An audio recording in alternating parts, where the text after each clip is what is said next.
آج سے کوئی 40 سال قبل میں بڑے بھائی کے ساتھ مشرقی پاکستان تھا اس وقت، 67-68 کی بات کر رہا ہوں، سیر کے لیے گئے۔ میرے ایک ہمنان اسرار الحق صاحب وہاں پہ چیف انجینئر تھے پاک پی ڈبلیو ڈی کے، انہوں نے دعوت دی تھی، آؤ میں یہاں ہوں، سیر کرا دوں۔ ڈھاکہ اور مختلف جگہیں، چٹاگانگ، چوٹوگرام جسے کہتے ہیں، وہاں ایک ملاقات میں اسرار الحق صاحب نے، وہ اب امریکہ جا چکے، وہیں کی بات ہو گئے، پہنچی وہیں ایک خاک جہاں کا خبیر تھا، انہوں نے ایک جملہ کہا جس پر مجھے بہت پیش آیا تھا۔ جملہ سنیے، India is a very great country, Pakistan is only a nuisance to it. انگریزی دان لوگوں نے تو سمجھ لیا ہوگا، بھارت ایک بہت بڑا ملک ہے اور پاکستان اس کے لیے تھوڑی سی سرگرانی کا باعث ہے۔ آج یہ جملہ 100% آپ کے نگاہوں کے ساتھ، اگر آنکھیں بند کیے رکھیں تو اور بات ہے، اگر حالات کے رخ کو نہ پہچاننا چاہیں تو لگے رہے اپنے دھندوں میں، کاروبار میں، اللہ خیر سلام، ورنہ صورتحال یہ پیش آ چکی ہے، الٹی گنتی شروع ہو چکی ہے۔ لیکن اس سب کے باوجود ابھی امید کا چراغ میرا گل نہیں ہوا ہے، مدھم پڑ گیا ہے، ٹمٹما رہا ہے، لیکن میرا ایک جو امید کا سہارا ہے وہ 400 برس کی تاریخ ہے بھارت کی، ہندوستان کی، جس کے کوئی منطقی تقاضے نظر آتے ہیں،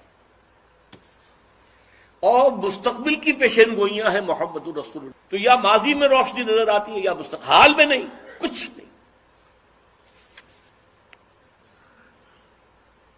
وی have been cut to size, اور جو تھوڑا سا شوشہ چھوڑا ہے مشرف صاحب نے کہ میرا جو چین کا دورہ تھا وہ اسی مقصد کے لیے تھا، وہ بیلنس کرنے کے لیے گئے تھے۔ اول تو چین آپ کو گھاس ڈالے گا نہیں، ابھی طویل عرصے تک اس کا ارادہ کنفرنٹیشن کا ہے ہی نہیں، وہ اپنی اکانومی کو ڈیولپ کرنے میں لگا۔ ثانیاً اگر آپ کی کوئی پیش رفت ہو گئی تو آپ کے اوپر زبردست حملہ جو ہے بھارت کا اور افغانستان کی طرف سے، دونوں طرف سے، اب آپ شکنجے میں ہیں۔ وہ افغانستان جو ہمارا دوست تھا اور ہم اس کے دوست تھے اور امدادی تھے، کرزئی کے بیانات سنیے، یہ کون، ہز ماسٹرز وائس ہے، وہ یہ اس کی بات نہیں ہے، یہ بش کی بات ہے۔ بش نے کچھ باتیں یہاں آ کے کر دی تھی، کچھ باتیں پہلے ہی پہنچا دی تھی تھرو کرزئی۔ آج سے 2-3 مہینے پہلے ایک انٹرویو چھپا تھا اکرم ذکی صاحب کا، جو ڈپلومیٹ بھی رہے ہیں اور بیوروکریٹ بھی رہے ہیں، یہ قومی ڈائجسٹ میں ان کا انٹرویو چھپا تھا اور انہوں نے یہ کہا تھا، لکھ کے رکھ لو، ان قریب بھارت پاکستان پر بہت بڑا حملہ کرے۔ اگر ذرا بھی محسوس ہوا کہ چائنا اور پاکستان اور قریب آ رہے ہیں تو یہ کانٹا پھر نکال دینا پڑے گا، یہ تو پھر بہت بڑی بات بن جائے گی ان کے لیے، یہ تو کانٹا ہوگا پھر۔ بہرحال اس کے باوجود میں آپ سے کہہ رہا امید ہے کہ شاید کوئی معجزہ اللہ تعالیٰ کی طرف سے، پاکستان کا قیام بھی معجزہ تھا اور پھر تاتاریوں کا معجزہ کچھ تھا، تو اب بھی معجزہ ہو سکتا ہے، تاتاریوں کی تاریخ جو ہے دہرائی جا سکتی ہے،